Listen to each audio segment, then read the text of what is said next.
Try this again. Good evening. First thing on the agenda, we are short 2 members tonight, but we have a quorum. First thing will be to review and approve the meeting minutes. We had 2 meetings in April, and although they were not televised, they were very productive meetings. Unfortunately, the room, just so everyone knows, was being used for another event here, and that's why meetings were held in the police roll call room. But we should be back here from now on. Any comments on the meeting minutes from April 30th?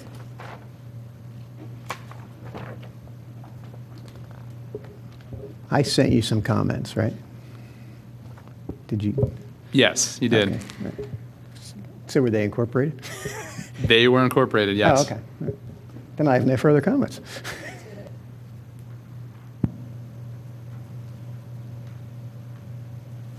Any other comments? All in favor? Aye. Aye. Great. Is there any public comment? Okay. Dan, could we get a quick update on the Ayne Creek watershed assessment? Yes, of course. Great. Well, the short answer is that we did get the authorization from the township to start, and we have started. The flood modeling is in progress, and I hope to have results to share at the next meeting in June. And did you have a chance to meet with Bill White to go over some of the billing and get that started? The meeting with Mr. White is on Monday, the 18th. And the other, the billing task, in terms of the review of the stormwater budget, the expenses to date, that's underway. We did get some information from Bill. Then you also met with the IT guy on GIS, right? We did meet with the IT guy, Bob Hale, a few weeks back, and the GIS conversion task, that is also underway. I believe at this point we have all the data we need, all the files, and we are also working on a needs assessment and an implementation plan. So again, in the coming weeks, we should have that a bit further along.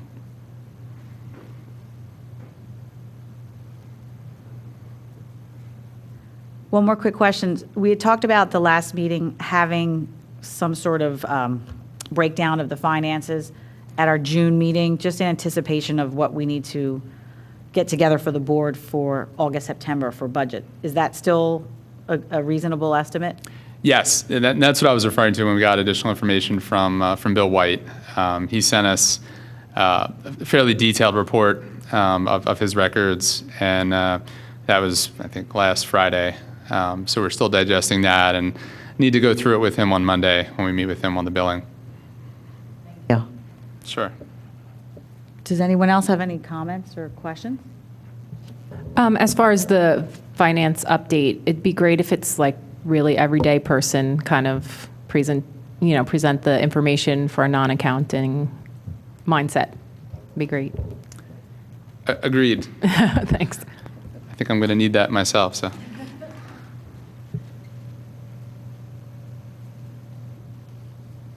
Anything else? Steve, do you want to get into just a couple of the miscellaneous details that you had included last minute tonight that were handouts that are right in front of Dan? Yeah, so if anybody in the audience, these weren't posted, but they will be posted tomorrow. One is just, we got the email from DEP. The Growing Greener grant applications are opening up. There's a date or dates for the pre-grant meeting, so they're holding them at DEP. Myself or someone from the township will be attending. The reason I gave it to the Stormwater Committee was I know you had made a grant subcommittee, and I thought this really dovetails nicely into the fact that Dan's going to be providing a financial statement so you can see where you stand financially. and what project may fit into a grant application. We already, I'm not by no means speaking for the Riverkeeper, but we did have the West Wayne Preserve way back. Maybe that's an opportunity we have. Just a thing to remember, all grant applications go to the Board of Commissioners for approval before we move on. So we'd have to make a choice and schedule it so that we could bring it to the board to make that grant application. And it's nice to see the Growing Greener grant back. I think there's some good things we could possibly do with that. Maybe that could address some of the different types of projects that may come out of Dan's study or future things that we look at. One of the other handouts, so there was the Growing Greener grant, there's the agenda, and some residents had contacted Commissioner Jim Higgins, who also contacted staff and Heather about a property on Willow Avenue that was in a fire and has been unoccupied for some time. So I just did a couple of snapshots of that property. There's one that's somewhat close and one that I pulled back of. So it's right on the turn on Willow. It's literally, the house is, to say it's adjacent to the road is spot on. It's on the road. And so the question came up, is this something we should look at from a stormwater standpoint in trying to purchase it? Should the township try to purchase it? My personal, speaking solely for me, my reply was, it's not a huge property, and it's in a really big, there's a large drainage area to this area. So I don't think it's a game changer by any means in stormwater management, but it could be an incremental step if it was some type of BMP. It is on the stream, that enhances its value. You could remove impervious, but my final line was really, it's all, we have to look at cost benefit. So if it's a costly item, the benefit might not be there. And we've been talking about this at Stormwater Committee for a long time. What is the cost benefit of what do we do? What is the bang for the buck? So I think it's something that everybody's should consider and do a little research on. I know I will. And obviously the price really dictates, that's the first part, the cost over the benefit. Update on a few other quick things. Gannett Fleming is here tonight, obviously, but the design of the Marlbridge Road culvert, that's really, the design is done, just some permitting to wrap up.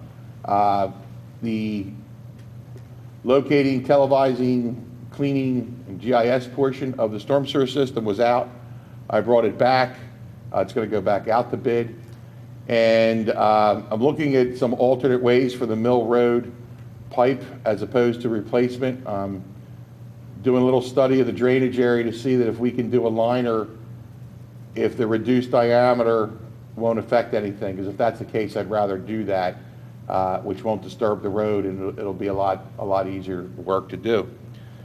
And the township still, public works crews are still doing maintenance. I think we rebuilt 7 inlets in the last 2 weeks. That goes on our monthly reports. They had, we have a lot of brick inlets where the front walls collapse over time, so they have been addressing them. And I won't take up any more of your time. I had a couple quick questions, Steve. So on Willow, is that an area that floods? Willow floods terribly. But at that corner? Well, you have to understand, at the bend in the road. The stream runs right behind those homes, and the stream is very channelized right there. So when we get that really severe flooding, this isn't all the time, when we get that severe flooding, those houses are flooding from the creek through the property out to the street. And we've had the fire company there to rescue people. Concern happens that as the flood water is raised, it gets towards their electrical boxes, their fuse boxes, their circuit breaker boxes. So to say that is a hot spot is absolutely correct. And on Malbridge, then, if the design is done, then you're ready to go out. Do you just go out and put that out for RFP then? We had permission to do that. So Gannett's wrapping up some permitting items, and we've already had purchase order for the pipe. So once I know exactly where we stand, we're going to buy the pipe, have it on site. The contractor comes out and gets that taken care of. And the chair had asked me to get a few pictures of that. I will do that, and I will post them on the web. But we're expecting that to be like under construction this summer. And by end of summer, I would think somewhere in there. It should be completed this year. Should be no problem with that getting done this year. Okay. And then Mill, since I know that area, since that's my ward, so that there's a lot of flooding that occurs right before that inlet, but that's common area for that development. Correct. And so do you have to go to them if you're going to shrink that diameter because you're going to? What we have to do is take a look at what passes through that pipe now in a specific storm and what the change would be. So the sales pitch is we reduce your diameter, but your flow characteristics are better. But that doesn't always come true. So that's what I have to evaluate. If I can do that, I would rather, because it's much less intrusive to the area. And that's all stuff that has to be taken into consideration. And then finally, how about the third M, right? Because it's Malbridge, Mill, and Malin. That report is due soon, and that'll come to you folks, because that can be, so if you remember a couple months ago, I sent the email to the committee saying, hey, we have to start looking at our budget. Really, it's the capital part of the budget. And so that'll be one of your tools to look at to see if that's based on that report, if we wish to move forward on a project with that culvert and how you want to go about it. Once Gannett wraps up some of these projects, then they're going to start some of the other culvert evaluations, and hopefully we have a couple of them for you to use again as tools for, to look at our infrastructure and see if that should be budgeted. And we do a 5-year and a 10-year, so there's the ability to put these things out as we go. But the 3 M's are all approved already. Correct, and they're all underway. Right, so then, I guess back to the question earlier, so then when we see the report, hopefully in June, from our stormwater administrator, we should see like, I don't know if you've talked to them about this, but like a design cost and then an expected construction cost. Well, that's what Gannett's going to provide you. But we're going to get that through the stormwater administrator, right? In other words, we're going to get a budget that shows what we have as well as what is expected, right? That was kind of, I think, our... Well, what you'll have, you have your budget, you have a certain items already on there. You're going to get a report, and in that report, you're getting that from Gannett Fleming through me. In that report are going to be some costs and, repair, replace, Okay. rehab. So you'll take that number from that report for whatever that determination is, and then you as a committee can decide, okay, we're going to use this, and in 2018 we're going to replace that culvert based on the report. And that's that's part of your budget creation. If I misunderstood you. No, I'm just a little, so I'm talking about the 3 M's, Mill, Malbridge, and Malin, which are already approved for construction. Correct. So for them, Well, no, so. No, we approved looking at it, not Right. Marlbridge is construction. approved for construction. Mill is approved for construction. Malin is Was just a evaluation. evaluation. only. oh, okay, I got it. Maybe Thanks, that's the thanks. word. Okay, got it. So then we would expect to see 2 in his, in CHM 2's. Correct. Got it. Thanks.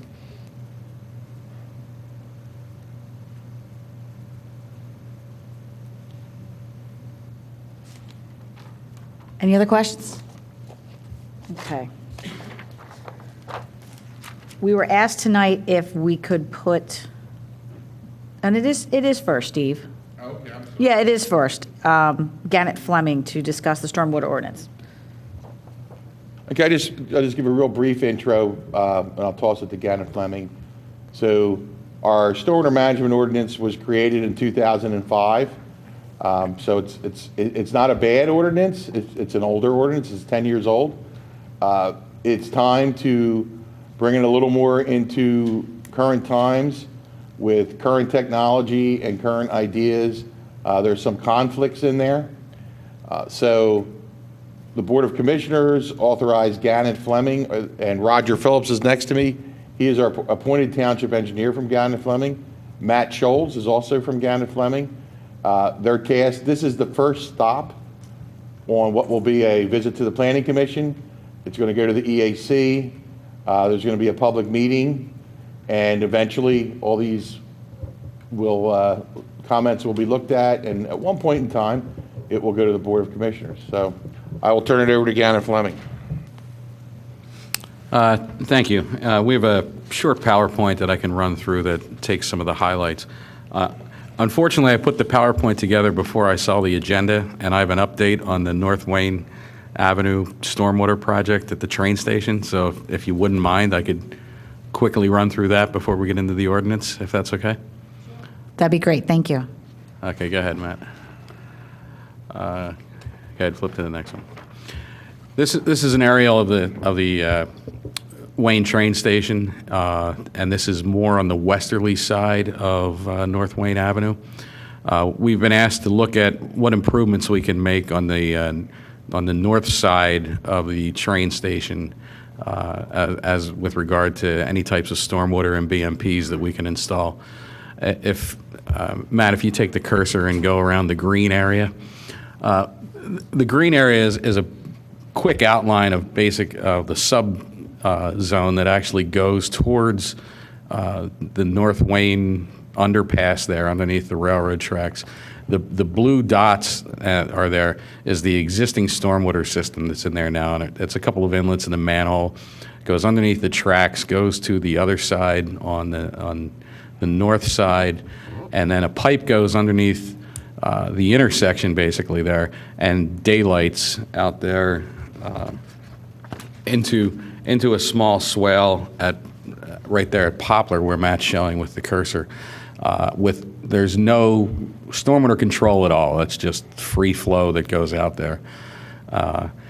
What we're looking at doing is Matt, if you can show the red circle there, is putting in a BMP in the parking lot that's on the north side there that would be underground detention and infiltration and a water quality unit that would intercept that line that comes underneath the railroad tracks and now just discharges freely. We would intercept that, and we would also intercept another line that comes up from an existing BMP that's in the area of the train station itself. And we would intercept both of them, run it through that BMP, and then whatever wouldn't infiltrate or would then be discharged, but at a much reduced rate, and we're hoping a reduced volume. We haven't had the infiltration tests completed yet on the site, but once we get them back, we'll know exactly where we are with infiltration on that. But that would stop all of the uncontrolled flow now that comes from North Wayne Avenue and the whole area around the station. And then the second part is the parking lot that's a little further east of there, and it's a gravel roadway that kind of goes up the hill and switches back and goes into a parking area. That's, again, is all completely uncontrolled at this point. What we're looking at doing is putting a BMP down at the bottom there where Matt's showing at the red circle and paving that road that comes up and installing some sort of curb. One of the complaints that we got from speaking to the residents around there is even in small rain events, they get a lot of silt and gravel and dirt washes out down onto the roadway and then into the intersection. So we're looking at paving that and then catching everything at the bottom there and infiltrating again in that area. So hopefully that will substantially improve what goes on there in most of the storms that take place. So that's where we are with the North Wayne station. Right. If I could just add something. So just real quick, if you remember, SEPTA provided us with $100,000 to do some type of stormwater management in that area. The township's responsibility was design. So that's where Gannett came in. Roger, Matt, myself, we've been out there. We know some of those problems. Those folks do get inundated, and it is very problematic for them. And they did Matt did look at both sides of the tracks. to see where the best bang for the buck was. And it looks like this one is, so just wanted to throw that out there.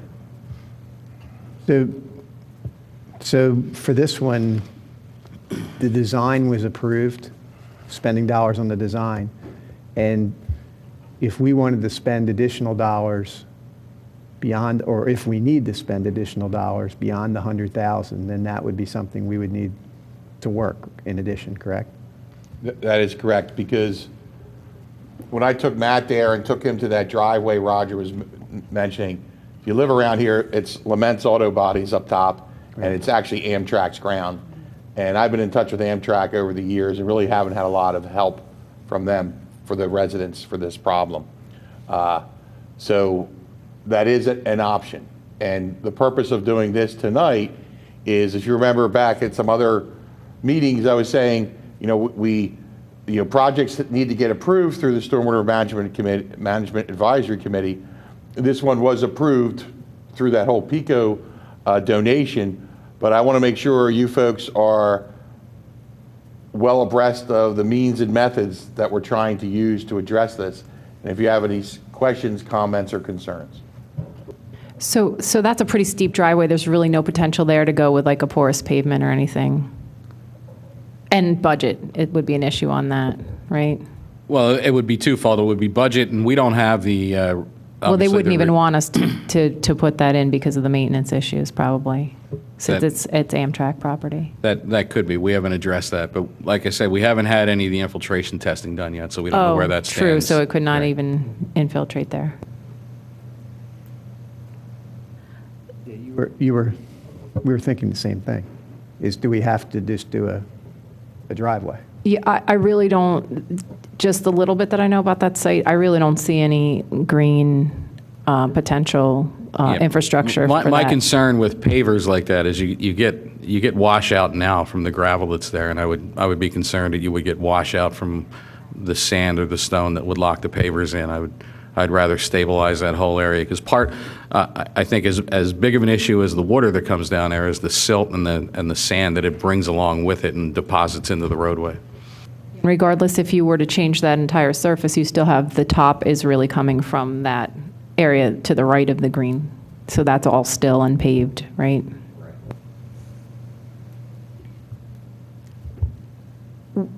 Maya, you had your hand raised? Okay.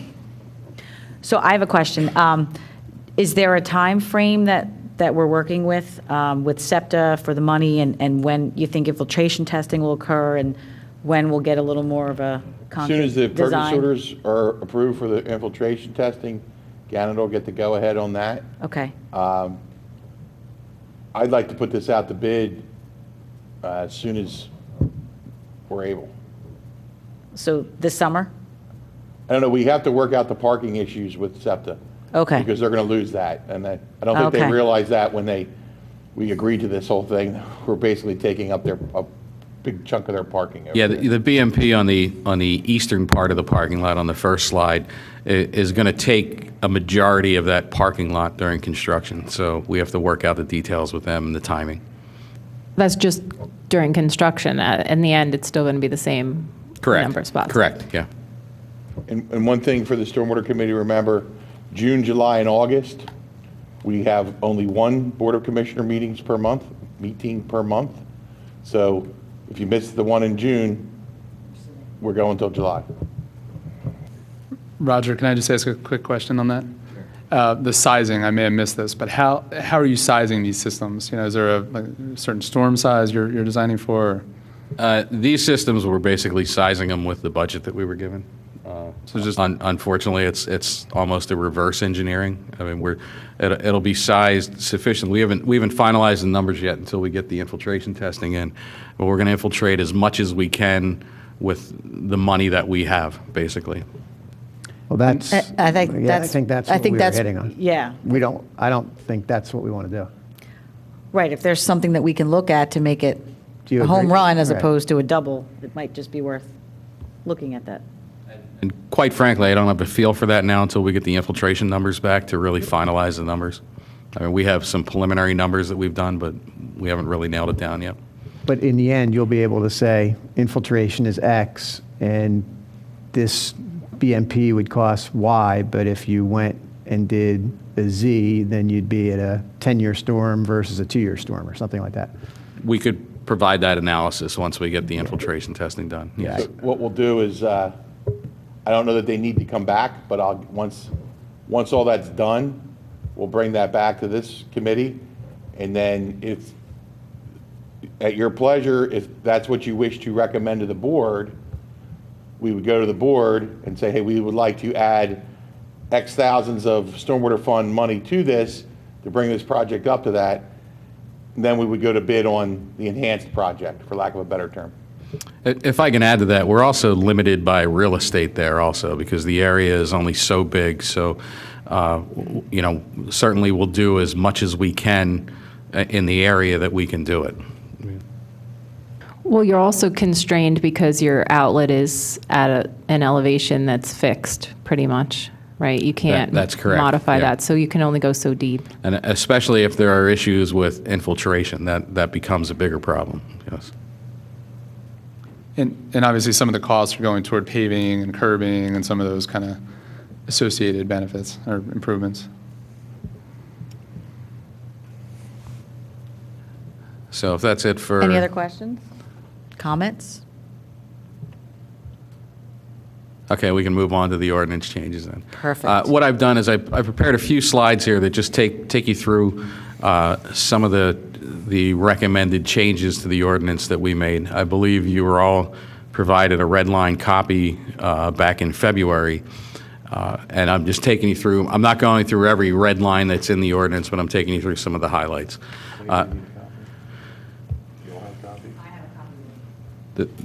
The first slide is for section 245-6, and it takes you through a scenario of cumulative projects. If you build a shed and then a year later you come back in and you build a deck and then a year later you come back and you add on to your garage, you're treated as a cumulative permit, and every time you hit the next threshold, which kicks you into more stormwater control, that you're required to go back and do the stormwater control from your previous projects. What I'm proposing is the putting in the area that's in the box here that's shown on the slide, just clears that up and gives a very simple scenario of if you build this, then this happens, and if you build that. So it's no change to this section, it's just a clarification. Okay, next one, Matt. That's just a clarification of our current ordinance. That's correct. Yes. Yeah. Just a question on that. So, and maybe Dan too, you can weigh in here. So when there's cumulative projects, if the property ownership changes, how is that going to be? The way that we treat grading permits and stormwater permits here in the township is they run with the property. So even if the ownership had changed, that permit is still on record from when it was constructed, and we don't look at who owns it. We look at what was done, and it follows the property.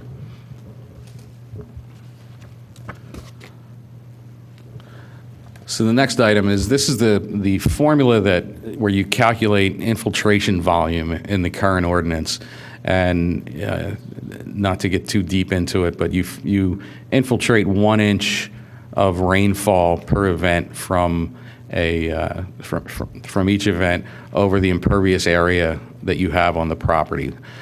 What we're suggesting here is to up that to 1.5 inches, which requires additional infiltration and volume control for the property. All it is a simple change in the calculation going 1 to 1.5. I will call your attention to some interesting statistics when we were looking at this. We had pulled some rainfall data for the past 5 years, actually at a weather station. It's at the St. David's Golf Club. And 92% of all rain events that take place are 1 inch or less. And 95% of all rain events that took place there in the last 5 years are beneath 1.5 inches.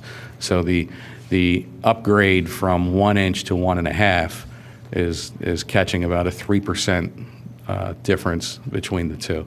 I was surprised. I thought it would have much more of an effect than what what it actually did. And the result of that then would we'll get into it a little bit later, but that results in a larger system that you have to put in when you're constructing something and addressing stormwater under the code. Okay, Matt. So was that revision done to make us equivalent to other places in the bigger watershed? To exceed. The state BMP manual, the DEP BMP manual is 1 inch. We've looked to exceed that. There are some federal guidelines that go to that or a little bit above that. They're more for smaller individual sites and not necessarily watersheds, but they would apply to this also, and it's very similar to what we're doing. Another quick question, Roger. Under the infiltration volume requirements, page 30, so that section still talks about 1 inch, correct, for infiltration? I'd have to Okay. go through and see. That may be an item that we missed, but the intent is 1.5. Okay. So. And I'd be happy if anybody wants to email me comments after this. We don't have to go through this all tonight. I know Yeah, I it's a think big it's good if document. you go through, and we kind of, Any take questions it or back comments, and- certainly, I'm looking for input on a lot of this stuff. But- That's why, we had sent the red lines. And I in order got to you. I get- just wanted to ask one last question. So does that mean that if I'm Joe, the homeowner, I'm going to spend 50% more to put in a system? Potentially, and I'm getting to that Okay. in a little bit with a little more clarification Okay. on that. Because there's a couple of items that go into that, but basically, yes, that's correct. Okay, so the next is peak rate control exemptions, and one of the things that are in the current code is if you have a site that you are redeveloping, or you have an existing site and you're going to construct something different on it, if you reduce the existing impervious by 20%, you're exempt from rate control. So you don't have to do, and rate control can be depending on the configurations of your site, can be a big deal. This is in here that it's, if you reduce it by 20%, you're exempt. What we're saying is up that to 25%, and also provide calculations along with that show that the peak rate has not increased in any part of the site, which if you have, depending on the configuration of your site, whether it's flat, whether it's sloped, whether it has 2 or 3 little sub areas in it, you could be decreasing the overall, but increasing portions of it depending on what you're building or how you're configuring your project. So what we're saying is up at the 25% and provide calculations on that. And we certainly are looking for input into what you may consider to be appropriate for this. And so this is for watersheds other than Darby Cobb's? That's for all of them. That's an exemption for all.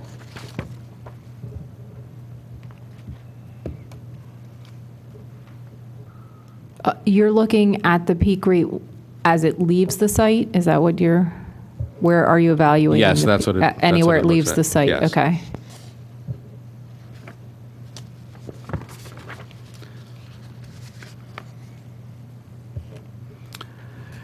And then the next, or this slide goes along with that. There's a method that's outlined in the code as to how to calculate existing ground cover for developments and redevelopment sites, which now just says actual land cover. So if you have a site that for 75% impervious right now, that's what you use as your pre-numbers when you're doing your pre and post calculations for the rate control and for the net 2-year on the infiltration. So what we're suggesting is that you take 25% of the existing impervious and take it back to meadow in good condition. And what that does is lower your pre-development discharge numbers, which requires then the applicant to do more stormwater than what they're required under the code now. I have a question here. I mean, really, it's only for redevelopment if there's impervious. It's already been developed to a degree, right? So it's real. We're talking about redevelopment. but Typically, yes. Is there a trigger? Is there a minimum disturbance or a minimum?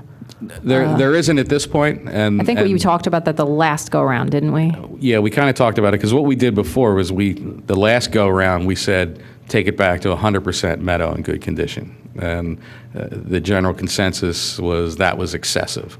So, But even then, there was a minimum disturbance before it even applied, right? well, back then we had looked at I believe it might have been an acre. Is it I an don't acre of disturbance? I think so, because we were trying to not catch someone that was, Joe homeowner again. We didn't want to get them caught up into this whole quagmire of doing a stormwater project with a small garage attached to it instead of the other way around.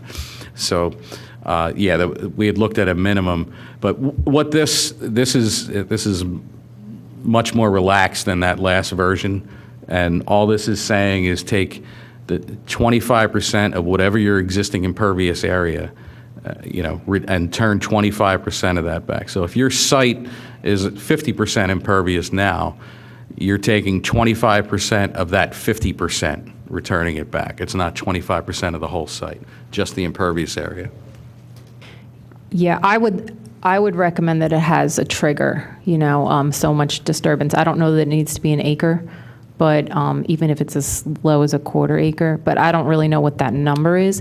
Just so, technically, if you look at this, if you were to put a garage on your house, then now you would fall under this. And certainly if the board has any ideas on what that trigger should be, and if you want to send us specific questions, we can run through a scenario yeah, of because what that effect through would your be. grading permit process, you probably have a good idea of what the residential disturbance numbers are Right, somewhere. we do. Yeah. If I could just add, if you remember when I sent the ordinance a couple months ago, my request to this commission is the end result of your review will be written questions and comments so that you can email them to me and Roger to me. I'll get them to Roger, whoever. But what I'm going to ask of each commission when they look at this is to provide written comments so that when we finally present to the Board of Commissioners, there can be an appendices that shows here's where the different questions were, here's what the comments were, and not saying that every question or comment is what comes out in the ordinance, but everybody needs to see what was asked. And when should we have those comments by? 8:30, 8:45. Okay, I can do it. I would, what's comfortable for the board? A week, 2 weeks? You tell me and Can I understand just a little bit more of the process? So are we supposed to come up with individual questions or a group set of questions? I can address either one. It's whatever you feel comfortable with. If you have specific technical questions or clarifications, you can just shoot me an email and I can answer you. Or if you want to, if it becomes a philosophical issue where the board wants to opine, then I would prefer to have one and not four of those. Right. But technical questions, you can just feel free to give me a call or email me. But then is the idea then, Steve, that they come back again, or it's like we're just giving you comments and then you're moving forward with this? well, my thought was, I think the way I laid it out in that email is the final item from each board this goes to is written questions or comments. So each board will provide them to Gannett.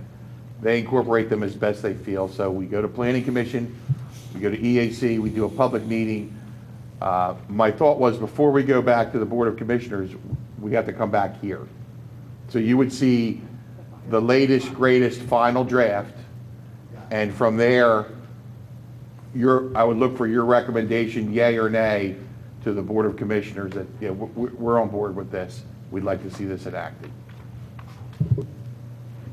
Does it make sense for us to compile all of our comments at our next meeting then and forward that? So in the meanwhile, we can have our individual comments, and that way we can incorporate the people who aren't here as well.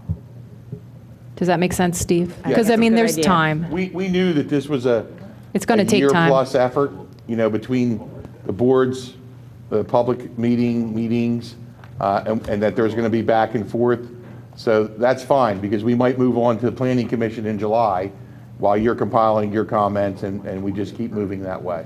There's really no reason to wait with, it could be going on I agree. simultaneously. You get 2 shots at the...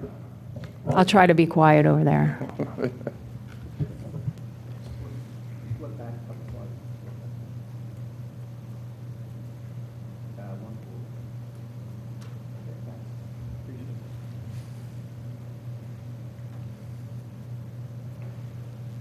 Does PowerPoint go anywhere besides here tonight? Steve told me it'll be on the website tomorrow. Okay, good to know. If I can add to this slide, it was just called to my attention. This is actually for water quality and infiltration both, increasing it to the 1.5 inches, not just the water quality.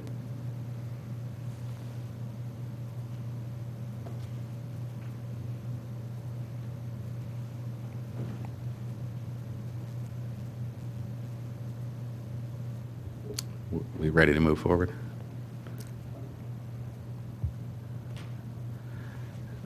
All right, this slide here, there's a lot going on here, but let me try to quickly explain this and as easy as I can. What we've put here is a scenario of what the typical underground infiltration / detention water quality systems tend to look like. And this is a simple 3-pipe system, and simple is relative. We'll get to later how simple it is or not. But it's a series of 3 2-foot diameter pipes that are laid inside a stone bed wrapped with a geotextile fabric, which the stormwater then flows into and infiltrates or is just detained depending on the type of system that it is. There's an overflow pipe to the left of the diagram at the upper left. The red area that's shown on the top diagram inside the pipes is the volume that's calculated, and as that area on this, or the code on the side says that when you construct one of these systems and when you design this, you can't use in your calculation the voids in the stone, or the area in the stone where water goes anyway, but you can't use that as part of your calculation. The entire storm must be placed within the pipe. So the lower diagram, the bottom one, where the red is shown all through the square in the stone and everything, that's what actually happens, because they're perforated pipes. That's reality. That's how it actually happens. But you can't take any credit for the voids in the stone, like I said. This typically results, again, to the previous question about how does this affect Joe homeowner, is it makes the system bigger. Now, it's a twofold thought.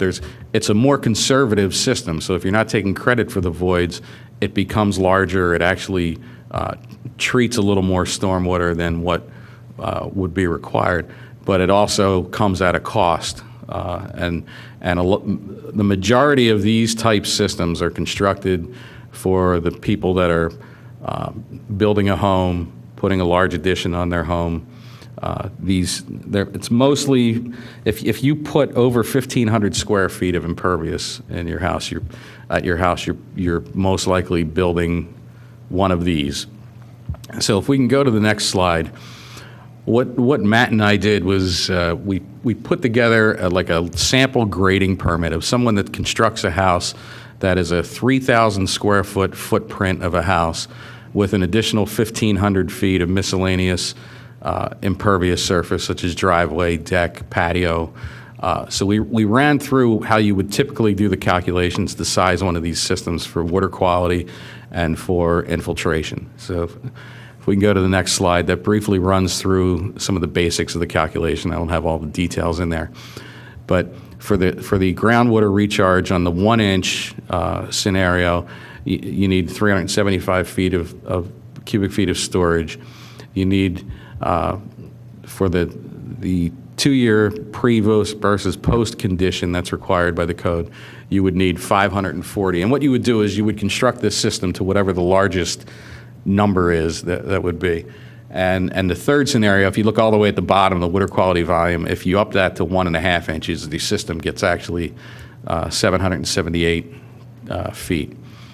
So see, if this would be the scenario and it was 1 inch, we would be at, or 1.5 inch, we'd be at the 778. If not, we'd be somewhere in that 500 to 540 range to construct the system. So what does that mean? The next slide, if we built that system where we just showed, which is the 2-foot diameter pipe with 3 parallel pipes in the system, you would need under the pipe storage only 116 feet of that system. So it would be, that's not 116 feet of pipe, that's 116 feet of the 3 pipes with the stone bed. That's the size that would be required for this. If you go to the right of that spreadsheet, if you take credit for the voids, you need 58 feet of that whole system, which is a 49% reduction in the size. So by not allowing the voids to be calculated as being able to accept water, you're increasing substantially the size of the system. Again, on one side of that, it's conservative. It would perform larger, but if you have roof drains and a driveway connected to this, only so much is going to go there on the typical storms. And when these start getting very large, there's parts of it that's unused. I don't want to say that it's a waste of money, but it's larger than it needs to be to accomplish the goal that we're trying to accomplish. And obviously that comes then at a cost. And we've had a lot of engineers and developers that we deal with that say that you can easily drop $30,000, $40,000, $50,000 on one of these systems, depending, and upwards, depending on the size of the house you're doing. So you're looking at maybe almost a 50% reduction in some of this, if this is considered. Roger, did you do a before and after comparison, before with the 1 inch and then no voids versus after with the voids and the 1.5?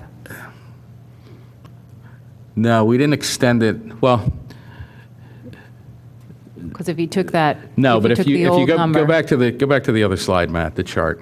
because you'd be at 540, right? If you look, when you get very large, when you use the large pipes and all that, you get a little bit of a percentage, reduction on that.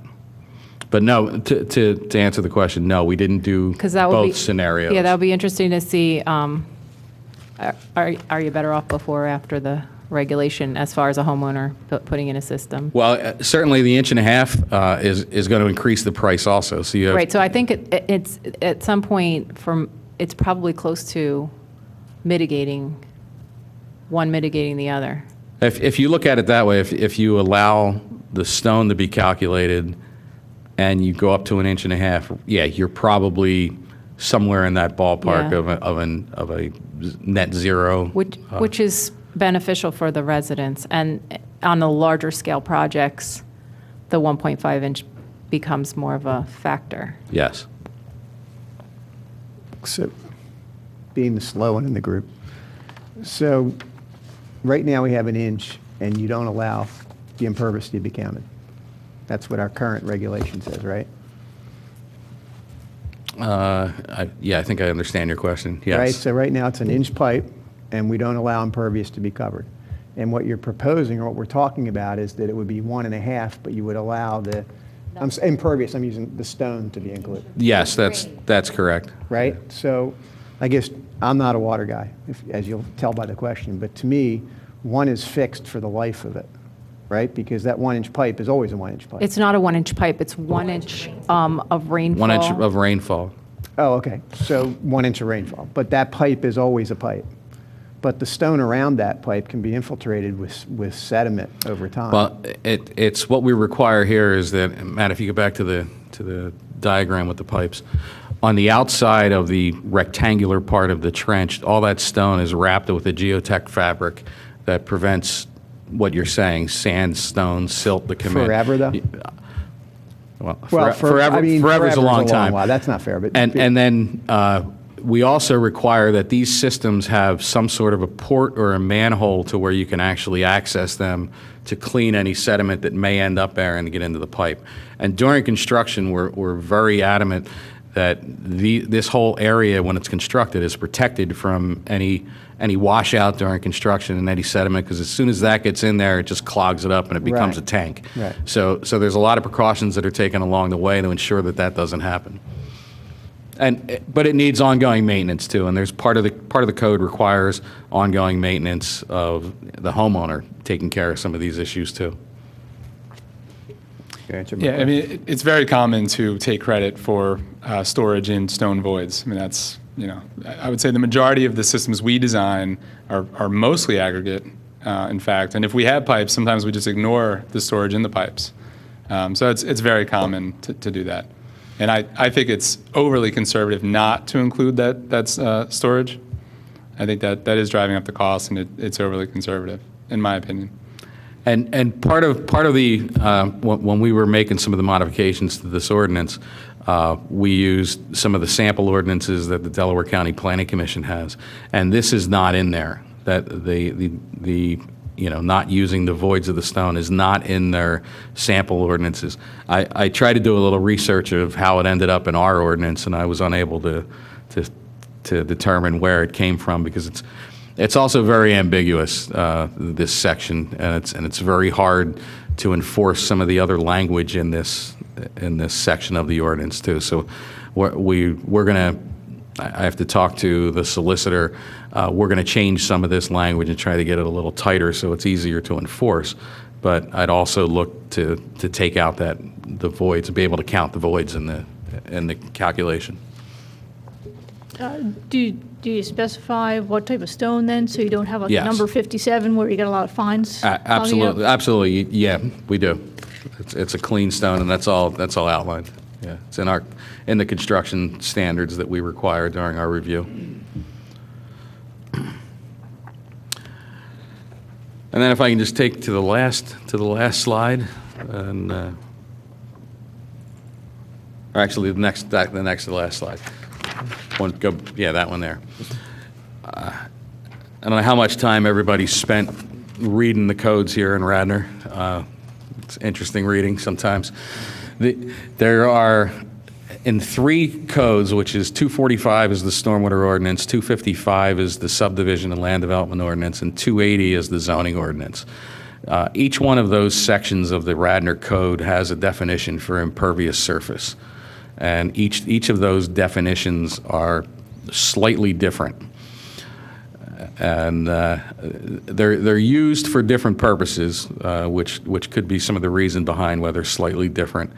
But none of the definitions of, and the next slide will touch on this too, none of the definitions give any credit to using any porous paving, any pavers, grass pavers, any some of that green infrastructure that's possible now that we would all like everyone to use. There's no credit given for any of that. So if you would do your driveway in porous paving, it would be out of the kindness of your heart, and you would still have to do whatever was required under the Stormwater Ordinance to address runoff from that. And there's some technologies out there now that are tremendous with infiltration and porous paving and all that. And the code currently, like I said, gives no credit and no incentive to use that. So I would look to this board to make suggestions as to how maybe we want to go down the road where we give some incentives on that. And part of it would be, a result of that would be cleaning up some of these definitions to maybe allow some of that when we get to that. If Matt, could you go to the next slide? So specifically, this is a copy of the grading permit. So if you're putting up a shed or a deck or a pool or something like that, this is what you come in and fill out. Under these, you get no credit for any impervious that you peel up. So if you're reconfiguring your house and your patio and your backyard, and you rip up 1,000 square feet of impervious, and you get no credit for that. If you have two driveways going to your house, which is common in Radnor, and you take one out, you don't get any credit for necessarily taking that out. If you put up a wood deck is considered 100% impervious. Now, those of us that have wood decks, you have a gap between the slats and the boards, and the water goes to the same place where it did before you had the deck. It just runs through the slats. That's considered 100% impervious. So if you did a wood deck behind your home that was large enough that could trigger you into full-blown stormwater control for that deck with an underground detention system, and it may never see water because the water's just running under the deck and absorbing.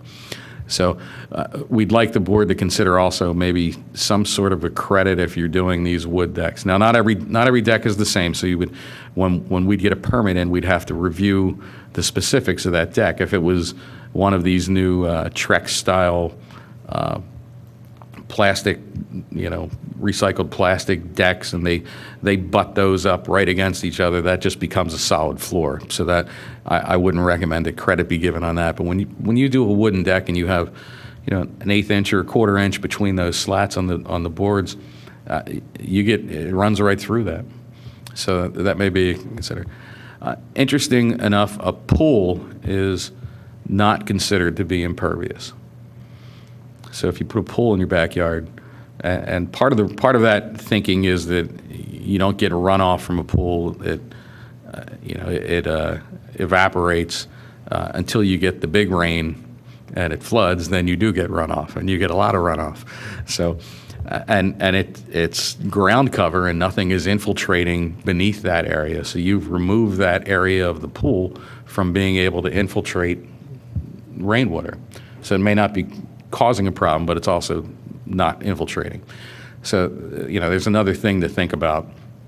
And the code, there's different technologies for doing infiltration testing, and we get some questions sometimes from some of the homeowners. It's confusing.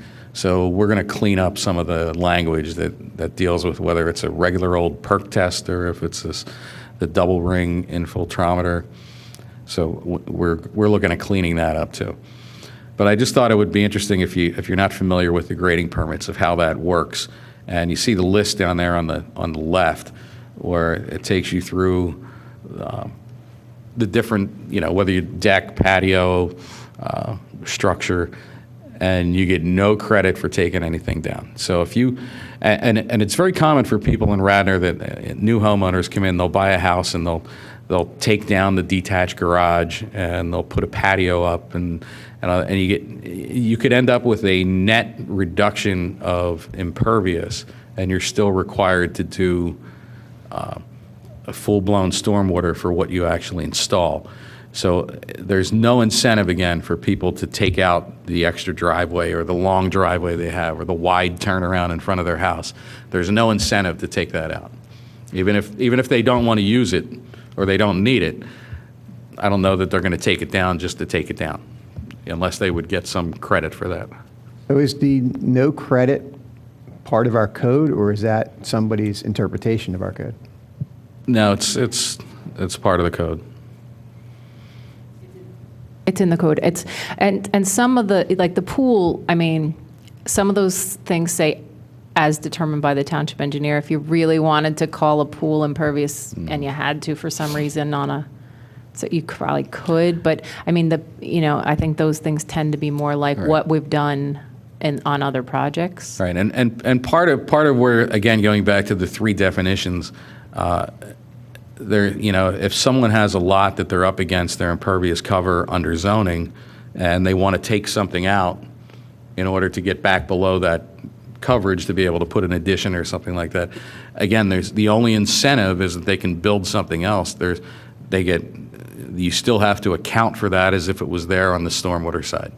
So I think there's plenty of areas in the code where, again, it's very conservative, and then you're piling on. So there's a certain safety factor that keeps exponentially accumulating throughout the project, and you end up with a very large system, And if it was something that I thought was necessary, I would say that it was necessary. But I think there's a lot of systems that can be constructed under some of these scenarios that you never use the horsepower that's put into it because you can't get water to it. You can't get that much water to it for the size that it is. I think I would like to see a credit specifically when you replace existing impervious with new impervious so that it wouldn't count against you. So you're not treated like it was non-impervious to begin with. Because then if someone is going to redevelop their property, then, like you said, there is an incentive to take Right. out some existing impervious. And if you look on the right columns there in this calculation, you get 0 credit for anything you take out because you have to address what level of stormwater control that you do is based on what you install or what you reconstruct. So if you have a driveway that is, say, 2,500 square feet, and you rip that driveway out, take all the paving off of that driveway and put a new driveway down, you have to do a full stormwater plan for that area that you put back down. If you leave the old busted up pavement there and just pave over it, you don't have to put stormwater in. So that's just one scenario where if you try to do the right thing and you end up spending $30,000 on a stormwater system as opposed to just paving over what's there. So even if you have a 2,500 square foot driveway and you're going to reduce it to 1,500 square foot because it's over that 500, you're still going to have to If it's over 1,500, it's a full-blown stormwater plan. And if you're doing what's called reconstruction, what's defined under the code is if you take the old macadam, remove the old macadam, it's like you're starting brand new and you're doing full stormwater control.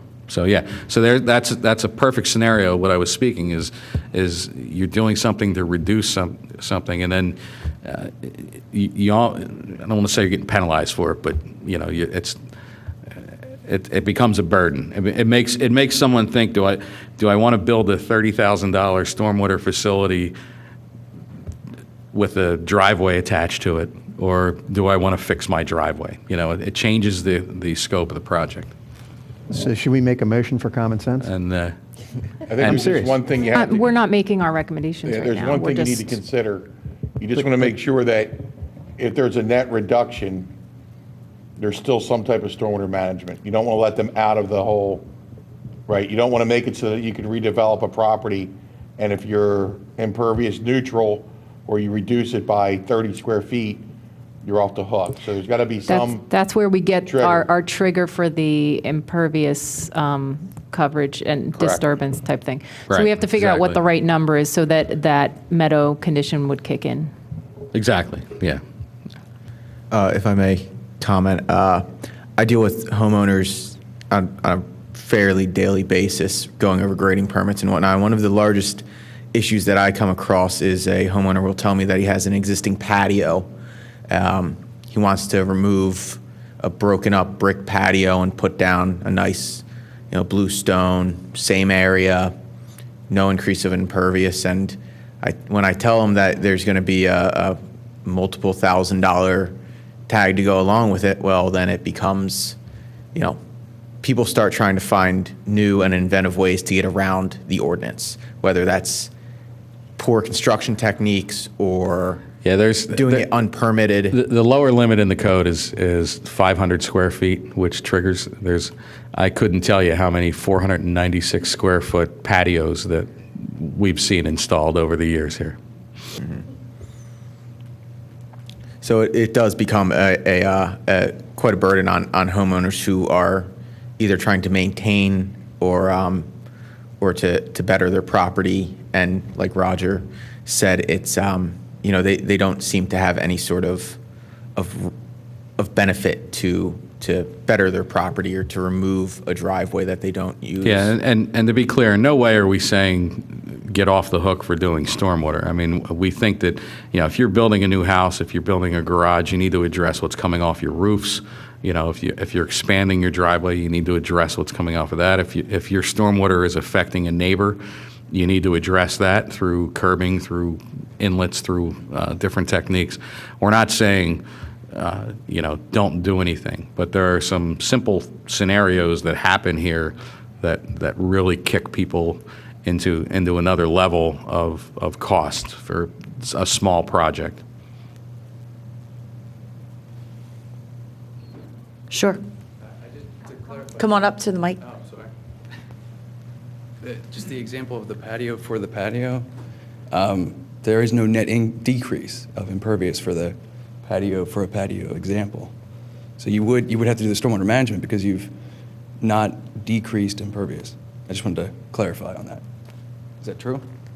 Well, currently, yeah. If you replace an existing patio with the same size and a new material that's also impervious, you're going to do stormwater management for the entire bit of it, even though you already had impervious in that location. Is that the question? Yeah, it just sounded like it was a hardship. I don't. Well, there's no incentive to put that patio in the same location instead of putting a second patio in.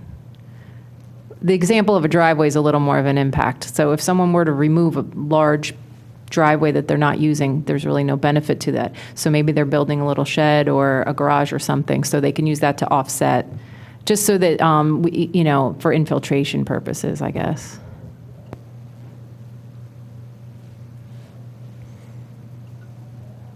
So that's all we have. Like Steve said, this will be posted on the website tomorrow. Certainly if you have any questions and any technical questions or you need clarifications, you can contact Matt or I, and we'll get back to you with the answers. I think it's helpful that you brought in those examples with the grading permit and with the different scenarios with the void, because people will need those examples to follow what it is that you're trying to do.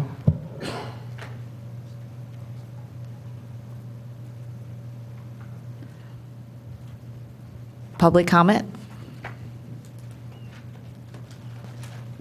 Thank you. Maya Van Rossum, 716 South Roberts Road, and also the Delaware Riverkeeper, here in both capacities. I know Steve's answered this question twice, but I'm hoping to get a little bit more specificity, because in order to have the best impact on this ordinance and get modifications before it just starts rolling through the process, right?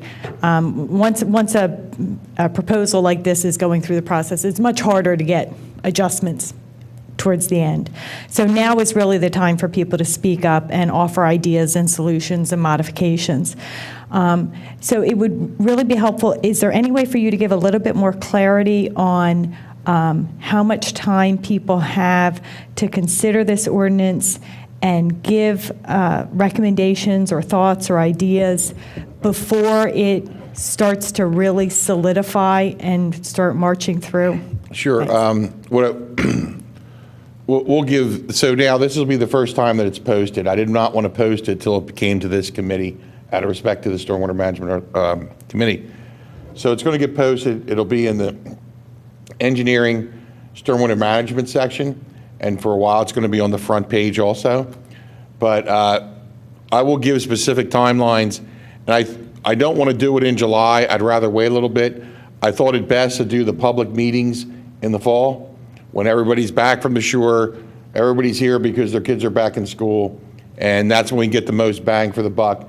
And when we have those public meetings, we'll make sure there's very specific timelines and a channel for everybody to get their comments heard. And like I say, my intent is, as this draft morphs, changes, or goes through various committees, there's going to be an appendix in the back, and those comments, concerns are going to be part of it, because I want people to be able to see what other people have thought.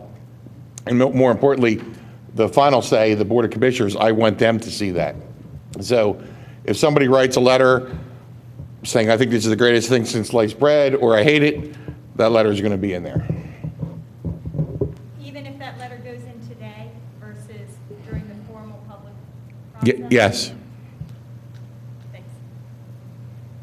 Maya, do you have the red line that I prepared? I did. Thank Okay. you very much. I do. So where we're posting the actual revisions or recommendations, is there a link there where to send your comments? There will be. Okay. It's all going to come back to the generic stormwater concern email is stormwater@radnor.org. That's what we use, and that's what it'll be. That comes to me, the chair, another person. So I will just be filing them, shuffling them over to Roger, but they'll always be kept. And when you go to stormwater, there's 3 sections: Stormwater Management Advisory Committee, Stormwater Fee, and Stormwater Management. And this will fall under Stormwater Management. So it would be a good idea for people to say stormwater management comments in their subject line when they comment on it. That's no problem.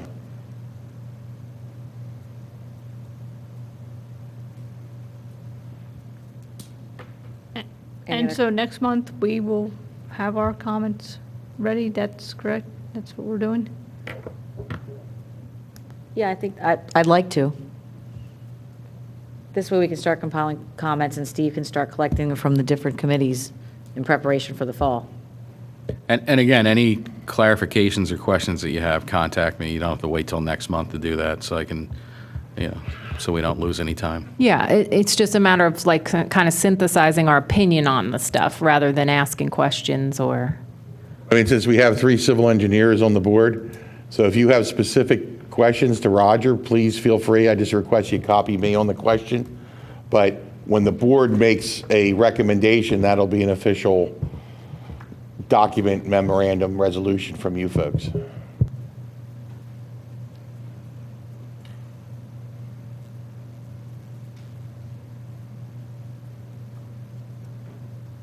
we have any more public comment on the issue?